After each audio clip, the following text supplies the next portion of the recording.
Dober dan. Dober dan. Dober dan. Kdo je zdaj to prišel? Ja, boste imeli kakšno predstavo ali kaj? Aha, koga čakam, da to vidim? Ja, torej... Z daljnega kraja prišle smo mi, naj se le čuje, naj se le zna.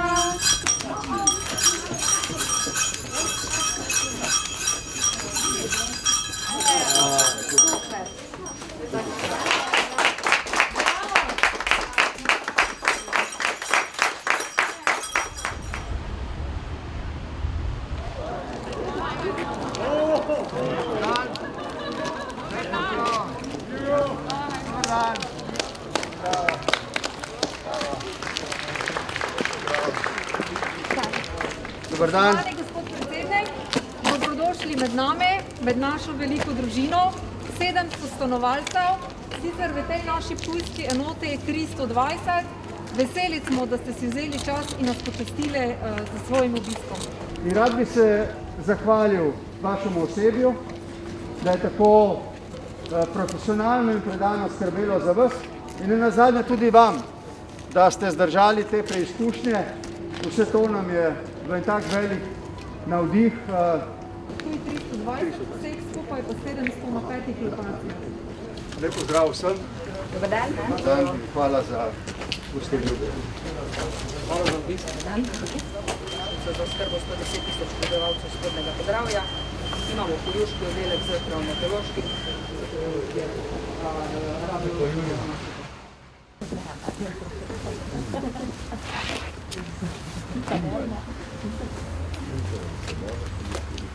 Lep pozdrav vsem skupaj. Zahvaljujem se predsedniku Republike Slovenije za obisk. Danes smo mu na delovnem sestanku prikazali naše dejavnosti na območju naše podravske regije. To sem nekako razdelil na 5 območij dela, predvsem to zdravstvo, sociala, ta infrastruktura, ki mora delovati v vseh pogojih dela in še tudi naše delo kot sistem vodenja, predvsem tudi z regijskim centrom. Glede samega poteka sem zelo zadovoljen, saj smo nekatere stvari slišali, nekatera mnenja, ki so dobra in v vsaki nesreči, takšni kot je danes, pa še naprej.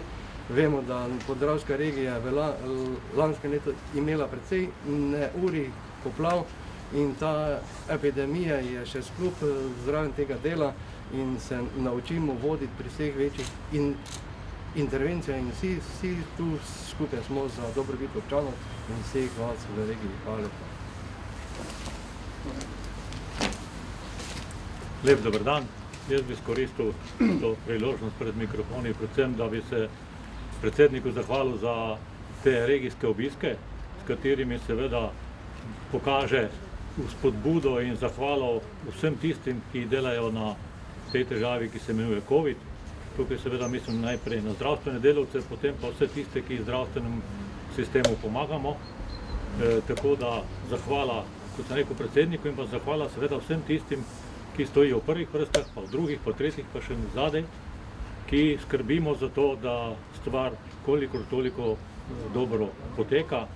In jaz sem prepričan, da se nam je pokazala luč na koncu tunela in da če bomo še malo zdržali s temi ukrepi in pa seveda se pravočasno, če nam bo dano tudi pocepili, da bomo to stvar uspešno pripeljali do konca, kajti danes je 115. dan epidemije, drugega vala in državnega načrta, ki sem ga aktiviral takrat. In tudi mi smo malo, ne bom rekel utrujeni, ampak preveč aktivnosti imamo samo na tem področju, druga pa seveda tudi pri nas stojijo, ni tako samo kot v zdravstvu, ker stoji veliko stvari, ampak tudi pri nas se ta stvar že dobro pozna. Hvala lepa. Pozdrav še z moje strani, sem strokovni vodja bolnišnice Teodor Pevec. Včeraj, ko smo nekako dodelali scenarij današnjega obiska, sem šel v enoto intenzivne, rdečo cono, kjer se zdravijo najtežji COVID bolniki v naši bolnišnici in jih s tem seznanil. pa me je ena od sester prijazno vprašala, doktor, zakaj pa pride predsednik, ali to pomeni pohvalo našemu delu? In sem rekel, ja, jaz tako vidim. Se pravi, mi smo bili zelo veseli, da nas je predsednik svojo ekipo sodelavcev v tej epidemiji obiskal, nas je poslušal, je videl in skratka, tako kot smo do sedaj oskrbeli, mislim, da na primeren način praktično 700 bolnikov z to hudo boleznijo, bomo jih še tudi naprej oskrbeli, koliko bo pač potrebno, kaj bo epidemija od nas zahtevala. Še enkrat v imenu praktično vseh zaposlenih se predsedniku in njegovi ekipi zahvaljujem, ga vabim, da tudi v prihodnje kdaj obišče našo bolnišnico, ko ne bo potrebno toliko teh epidemioloških ukrepov kot sedaj, da bomo še enkrat predebatirali vse, kar se dogaja. Hvala. Lep pozdrav tudi v imenu lokalne skupnosti. Mi smo predsedniku in poveljniku civilne zaščite seveda povedali, kako smo sami doživljali kot lokalna skupnost ta čas epidemije.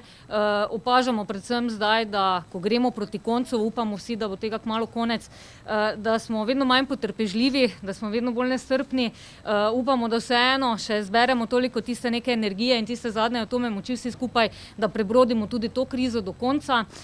Mi si želimo, da te številke, ki zdaj upadajo, da bodo res padle na tisti minimum, da bomo se vrnili nazaj v tiste neke normalne tirnice. Seveda pa taki regijski obiski tudi za lokalne skupnosti pomenijo, da smo videni, da nas slišijo, da imamo možnost tudi povedati, kaj mi na nekem nižjem nivoju opažamo, da nas slišijo tudi naše predloge, ki jih vsakodnevno dobivamo tudi iz prve roke od ljudi, ki se vsem tem spoprijemajo in spopadajo na svoj način. Vsekakor pa je to največ in najbolj v prvi vrsti pohvala vsem tistim, ki so v prvih bojnih linijah, ki jih moramo seveda vsak dan sproti pohvaliti in jim izrekati res globoki poklon in pohvalo, zaradi tega, ker brez njihove vztrajnosti bi to epidemijo bistveno težje obvladovali. Zdaj pa nekako, ko počasi vlečemo črto, lahko ugotavljamo, da smo sorazmerno dobro prišli skozi ta čas in jaz upam, da se tudi to zaključuje in da je to in da bomo se lahko v nekih naslednjih mesecih že pogovarjali in družili tudi v.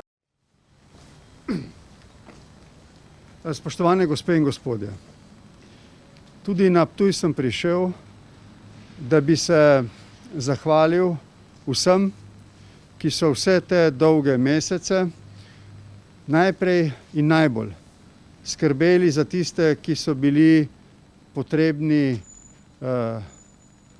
posebne oskrbe, bodisi zdravstvene ali oskrbe, ki je povezana z socialnimi, duševnimi in drugimi stiskami. Kot ugotavljam povsod drugod, ugotavljam tudi na Ptuju, da kljub seveda preizkušnji naše potrpežljivosti, prav ti ljudje, ki se mesece trudijo in izgorevajo za druge, imajo največ optimizma, imajo največ vedrine, so najbolj prepričani v to, da bomo naposled zmagali. Zato tudi tukaj kličem vsem, da zdaj nismo samo v finalu tekme z virusom, ciljna črta je vidna, skupaj jo bomo tudi prestopili, ampak smo tudi v finalu tekme z našo splošno potrpežljivostjo. Zberimo toliko moči, notranje, človeške, da s tem, ko pazimo na besede, na ravnanja, najprej spoštujemo delo tistih, ki so zares zelo izpostavljeni, hkrati pa tudi pazimo na sebe in na celotno skupnost. Iz tega se bomo izvlekli. Zdaj poteka cepljenje, poteka v skladu z pričakovanji in v skladu za strategijo. Zaenkrat poteka brez težav. Gotovo bomo prišli tudi v situacijo, ko bo cepiva več, kot bo interesa. Zlasti do takrat in takrat moramo z prepričljivimi argumenti odpravljati predsodke pri tistih, ki jih do cepljenja imajo. Morda ne bomo prepričali prav vseh, ampak potruditi se moramo, da na en prijazen, argumentiran, spoštljiv način poskušamo pojasniti, zakaj je cepljenje za premagovanje te krize tako zelo pomembno. Tudi na Ptuju sem lahko razumel, da za koncem zdravstvene krize ne bo konec vseh težav. In da se moramo že danes pripravljati na to, da bo vrnitev otrok v šole pokazala na številne probleme, ki so se nabrali v času, ko so bili doma. Ti problemi so povezani s številnimi družinskimi in drugimi okoliščinami. Mislim, da tukaj ne bo zadostovalo samo profesionalno in predano ravnanje za to poklicanih psihologov in drugih v šoli, staršev, ampak da se moramo na to pripraviti tudi sistemsko. Prav tako, tudi po obisku bolnice tukaj na Ptuju, mi je popolnoma jasno, da ne moremo pričakovati, da bo zdravstveni sistem, javni zdravstveni sistem, učinkovitejši, bolj dostopen, uspešnejši, kot je bil pred krizo, po krizi. Prizadeval si bom, da bi morda tudi na srečanju z vodilnimi ljudmi slovenskih parlamentarnih strank, ki ga načrtujem za konec februarja, dosegel neko splošno strinjanje, da se zdaj, brez odlašanja, ne v celoti, ampak vsaj najnujnejše strukturne pomanjkljivosti javnega zdravstvenega sistema skuša odpraviti. Zdaj mislim, da je v javnosti in v kvalificirani javnosti zares prepoznana potreba, da se nekaj stvari spremeni, da imajo zaposleni primerne pogoje, da so primerno plačani, da se izvedejo druge potrebne nadgradnje in modernizacije zdravstvenega sistema, da se bodo odpravile tudi zamude in čakalne vrste. Vse to se mi zdi, da bo zdaj, čeprav še vedno poteka zdravstvena kriza, morda celo ta konsens lažje doseči, kot če bomo zaradi, recimo temu, izmikanja, češ da imamo druge obveznosti, to preložili na kasnejši čas. Zdaj ocenjujem, je pravi čas za to. Na koncu ne rečem, da bom v pogovorih z vodilnimi ljudmi, ki upravljajo za krizo, prav tukaj enega od problemov, ki sem ga bil slišal v bolnici, tudi posebej omenil, Ptuj potrebuje urgentni center, potrebuje približno 1,5 milijona finančnih sredstev za to, da bi se zaprla finančna konstrukcija in da bi se tudi tukaj torej postavil urgentni center. Vodstvu bolnice sem zagotovil, da se bom tudi osebno potrudil, tudi v pogovorih jutri, ki jih imam delovnih, za to, da bi se to naredilo. Imate kakšno vprašanje?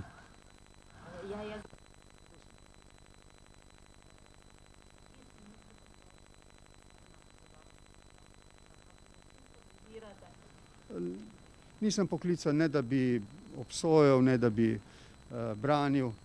Glejte, vsi mi smo morali zaradi zdravstvene krize temeljito spremeniti svoj način življenja. Mislim, da lahko rečem, za veliko večino ljudi, vključno z nami, ki smo najbolj pred očmi javnosti, da smo se potrudili po najboljših močeh. Če velika večina ljudi ne bi tako vestno spremenila načina svojega življenja, mi te krize danes ne bi tako uspešno premagovali. Seveda pa so se, morda kje manj pred očmi javnosti, morda kje bolj pred očmi javnosti, zgodile kakšne stvari, ki pa gotovo niso bili ne naklepne, ne stvar neke malomarnosti, ne stvar, ampak se zgodijo, pa ne bi sodil zdaj tega primera. Hočem reči, govorim na splošno. Upam, da bo tega čim manj, da se bo s tem tudi okrepilo neko zaupanje v to, da bomo skupaj zmogli. To se mi zdi zelo pomembno. Gotovo pa se bodo še do konca te zdravstvene krize sem in tja zgodili kakšni spodrsljaji. Jaz vem, da se pa drugi tudi trudimo, da bi bilo tega čim manj.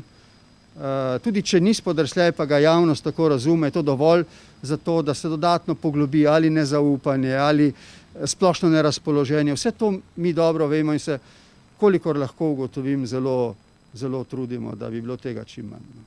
Še kakšno vprašanje, prosim? Ja? Ja? Ja. Ja. Torej, moja ocena je, da je poglobljena politična neenotnost dodatno pripomogla k temu, da je bila morda uspešnost soočanja z krizo manjša, kot bi lahko bila, če bi bilo tega sodelovanja in enotnosti več. Tudi v tej luči sem sklenil, da po izglasovani nezaupnici, ne glede na to, v katero smer se bo nagnila tehtnica v državnem zboru, to je stvar poslank in poslancev, skličem voditelje parlamentarnih strank, velika večina se jih je na moje vabilo odzvala. Ta sestanek bo seveda po glasovanju o zaupnici, bo konec februarja. Včeraj sem že opravil enega od razgovorov z eno od predsednic opozicijskih strank, za jutri torej sem pripravil drugega, nadaljeval bom v petek in prihodnji teden. Želim dobro pripraviti to srečanje, ker si želim, da bi se videlo, da se dialog in sodelovanje obrestuje. Zato pa potrebujem približno dobrih 14 dni časa, da uskladim tisto, kar bi si želel, da bi bil en izplen. Eden od izplenov, ki si ga želim, je tudi splošno strinjanje navzočih, da je zdaj čas za nekatere strukturne, ne vse, nekatere pomembne strukturne spremembe v zdravstvu. Sicer pa mi predlagajo sogovorniki, da bi se dotaknili 3 tem. Ena je izhodna strategija iz epidemije, druga je okrevanje in tretja konsenz glede predsedovanja. Še kakšno vprašanje? Ne, potem bi se vam pa zahvalil za pozornost.